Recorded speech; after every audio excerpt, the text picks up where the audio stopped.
অপকর্ম আর অমানবিক কর্মকাণ্ডের শীর্ষে রয়েছে ইসরায়েল।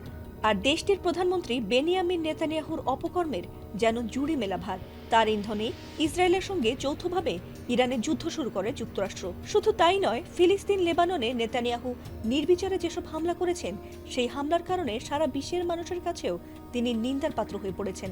তবে নেতানিয়াহুর কথায় ইরানের সাথে যুদ্ধ শুরু করে মহাবিপদে পড়েছেন মার্কিন প্রেসিডেন্ট ডোনাল্ড ট্রাম্প। আর তাই যুদ্ধ শুরুর 40 দিনের মাথায় নিজের বোকামি থাকতে ইরানের সাথে যুদ্ধবিরতির জন্য পাকিস্তানের শরণাপন্ন হয়েছেন ট্রাম্প। ট্রাম্প যখন যুদ্ধবিরতির প্রস্তাব নিয়ে এগিয়ে যাচ্ছে, ঠিক তখনই ইসরায়েলের নাগরিকরা নেতানিয়াহুর বিচারের জন্য সরব হয়েছেন। একদিকে ইরানের সাথে পরাজয়ের গ্লানি, অন্যদিকে যুদ্ধ শেষ হতে না হতেই নিজের বিচার শুরু। আর তাতে মহা বিপাকে পড়েছেন নেতানিয়াহু। 1 মাসেরও বেশি সময় ধরে চলা ইরানের যুদ্ধে দখলদার দেশ ইসরায়েলে এতদিন ধরে জরুরি অবস্থা জারি ছিল। তবে ইরানের যুদ্ধবিরতি ঘোষণার পর থেকে যেন স্বস্তি ফিরেছিল ইসরায়েলের সাধারণ মানুষদের মধ্যেও। কিন্তু এই যুদ্ধবিরতি ঘোষণার মাত্র কয়েক ঘন্টার মধ্যেই দুশ্চিন্তায় ঘুম হারাম হয়ে গেছে ইসরায়েলের প্রধানমন্ত্রী বেনিয়ামিন নেতানিয়াহুর। কারণ এতদিন ধরে করে আসা তার অপরাধের এবার বিচার শুরু হতে যাচ্ছে বলে জানা গেছে।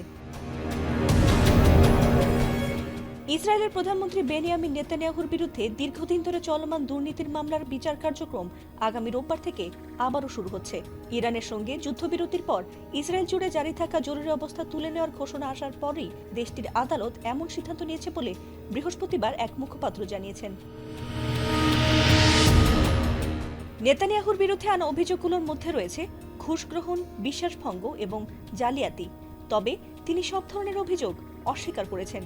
2019 সালে তার বিরুদ্ধে আনুষ্ঠানিক অভিযোগ গঠন করা হয় এবং 2020 সালে বিচার কার্যক্রম শুরু করা হয়। আর দোষী প্রমাণিত হলে তার কারাদণ্ড হতে পারে। আর এটি ইসরায়েলের ইতিহাসে প্রথম ঘটনা যেখানে কোনো ক্ষমতাসীন প্রধানমন্ত্রীকে ফৌজদারি বিচারের মুখোমুখি করা হচ্ছে।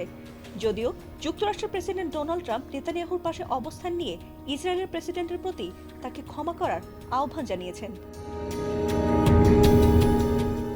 এ নিয়ে ইসরায়েলি আদালতের বিবৃতিতে বলা হয়েছে, জরুরি অবস্থা প্রত্যাহারের ফলে বিচার কার্যক্রম পুনরায় স্বাভাবিকভাবে শুরু হবে।